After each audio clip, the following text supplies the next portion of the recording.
Hi, welcome again to another edition of Market Analysis for today, Friday, TGIF, Friday the 31st, January 31st, 2025. I'm Gio Benacourt. This is a recording done by Vantage Markets about 2 hours prior to the U.S. session open. All right, so we have opened the session today. Well, the day hasn't begun for the U.S. session, but the London and the Asian open with a gap up. So that could mean that obviously we are going to attempt today to end the month on a higher note. That is my speculation. Okay, so 22,000 is right around the corner. Okay, right, actually just right above us. So will that be reached today? 22,000 for the Nasdaq.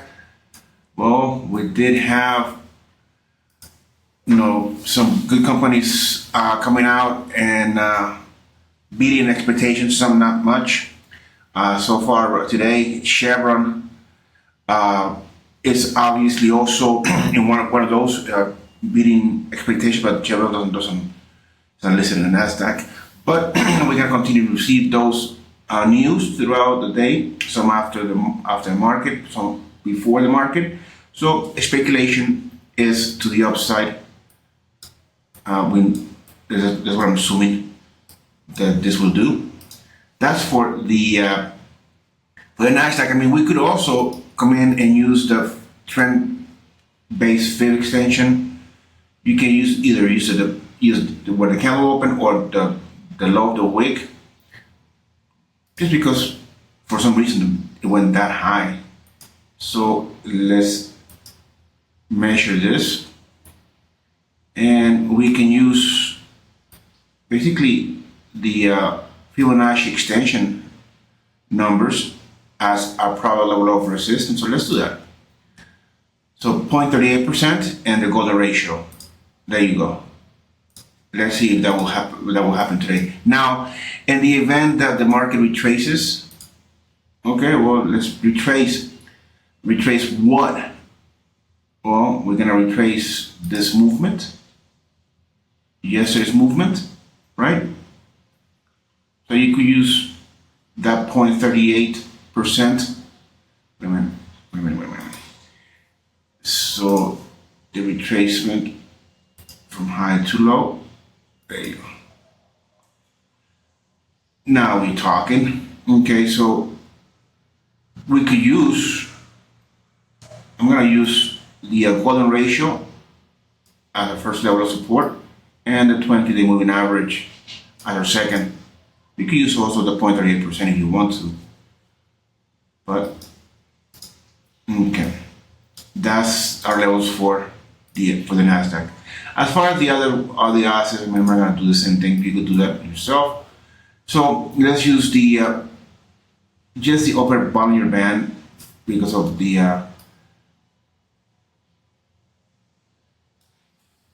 of what the volatility could imply.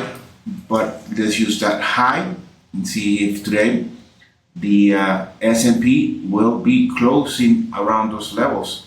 When I use this, I'm gonna use a very tight range, basically that. But it is also, I'm speculating for the market to visit that high and continue higher. It is Friday and then the month, so we could probably end up with a higher note. Well, the Dow sure is, so let's use 45,600 just because it's a round psychological number, and then 5,400-ish. Then let's use 45,000 round number, and then this almost triple bottom here. So there you go. Speculation for Dow.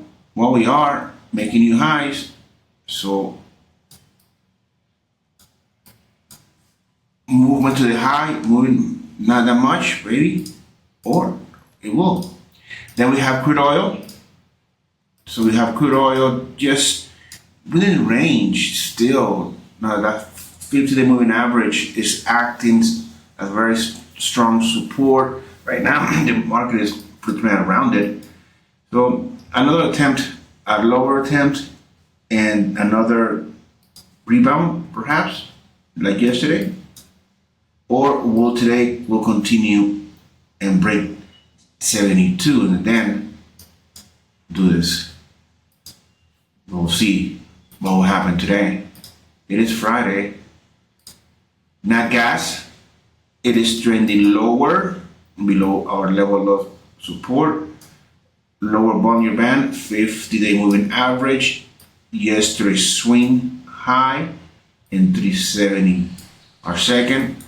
So the speculation for Nat Gas, this could be happening today. So no selling Nat Gas. Gold, well, gold is making all-time new highs. Let's use the upper Bollinger Band and let's use 2810 just because we have nothing else to choose. Let's use today's swing low. Well, actually, let's just use this swing high and then this swing high.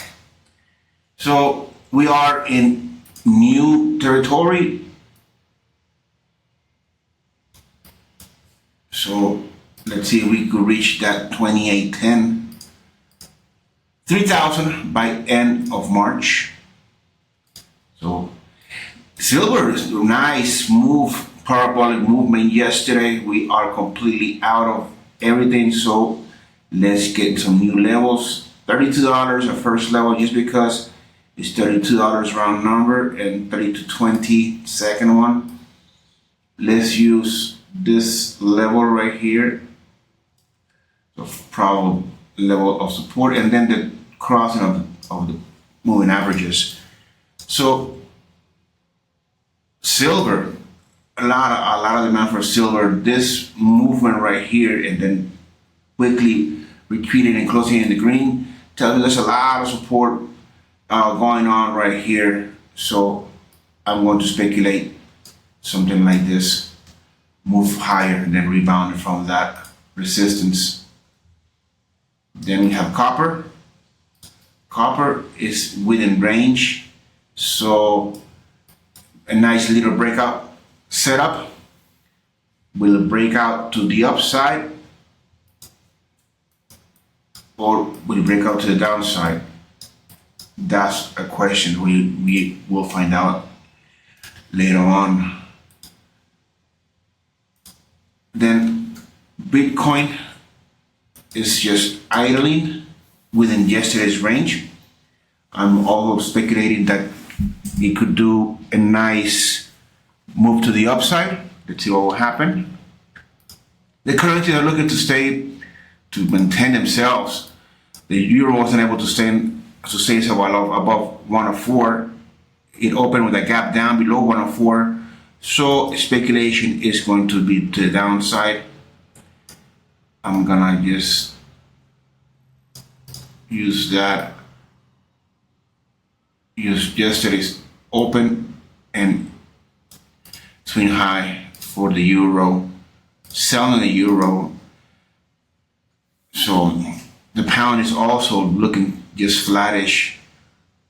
We'll probably see a move to the downside. As the dollar index opens up with a gap up, and this Friday it has been closed. So I do speculate that the dollar index will continue trade above our resistance, come back to it, do a throwback, and then rebound congestion, continue to the upside. That's it for today. Have a great trading day and a fantastic weekend. I'll see you on Monday.